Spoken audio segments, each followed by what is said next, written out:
अस्सलाम वालेकुम। आज हमारा टॉपिक है structure and function of neuron. तो चलिए शुरू करते हैं। Neurons are long thin delicate cell. Neuron एक लॉन्ग और बहुत थिन होते हैं सेल्स, थिन सेल्स होते हैं। A single neuron may extend from the spinal cord of man to the foot. एक सिंगल न्यूरॉन जो है हमारा, वो हमारे स्पाइनल कॉर्ड से मैन के फुट तक लंबा होता है। Bundles of neuron fibres are called nerves. अब न्यूरॉन के बंडल्स को हम लोग नर्व्स कहते हैं। The portion of the neuron most resembling other cell is the cell body. Neuron का सबसे मेन जो पार्ट है, मेन पोर्शन है, रिसेम्बलिंग पोर्शन है, वो सेल बॉडी कहलाता है। आप लोग को नज़र आ रहा होगा सेल बॉडी तस्वीर में। The cell body contains a nucleus and cytoplasm. इस सेल बॉडी में एक न्यूक्लियस और एक साइटोप्लाज्म होता है। The long fibre of a neuron leading away from the cell body is called axon. आप लोग को एक स्ट्रक्चर नज़र आ रहा होगा सेल बॉडी के नीचे, इसे एक्सन कहते हैं। An axon transmit impulses away from the cell body. अब ये एक्सन का क्या काम है? ये इम्पल्सिस को ट्रांसफ़र करता है, सेल बॉडी से दूर करता है।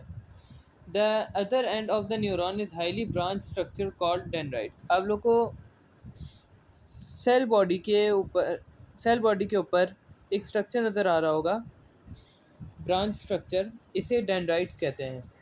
Impulses move toward the cell body from the dendrites and from cell body to axon. अब इम्पल्सिस डेंड्राइट से सेल बॉडी में आते हैं, सेल बॉडी रिकॉग्नाइज करता है, फिर वो इम्पल्सिस एक्सन में जाते हैं। फिर आ जाता है हमारे पास long neuron fibres are covered by a fatty myelin sheath. आप लोग को न्यूरॉन फाइबर नज़र आ रहा है इधर, ये एक माइलिन शीट से कवर है। Cells of myelin sheath are called Schwann cell. और इस माइलिन शीट के सेल्स को सिचुआन सेल्स कहते हैं। Small gaps between consecutive Schwann cells are called node of रनवियर।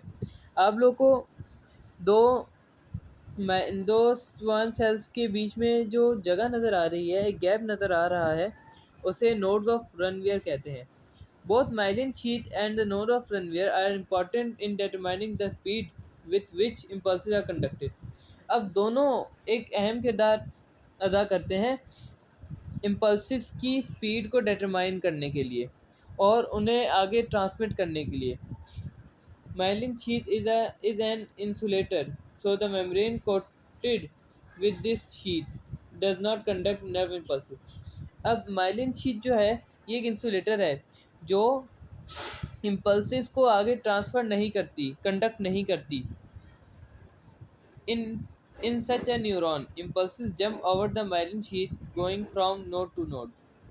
अब कुछ न्यूरॉन में ऐसा होता है, अब सेल बॉडी से इम्पल्सिस नीचे तो आ गए, लेकिन सिचुआन सेल्स जो हैं, माइलिन शीट जो है, ये इम्पल्सिस को आगे कंडक्ट नहीं कर रही। तो फिर जो इम्पल्सिस होते हैं वो नोड ऑफ रनवियर से नोड ऑफ रनवियर तक जाते हैं जंप करके। This jumping or saltatory impulses increase the speed of nerve impulses. अब यही जंपिंग नर्व इम्पल्सिस को इंक्रीज कर देती है। Thank you.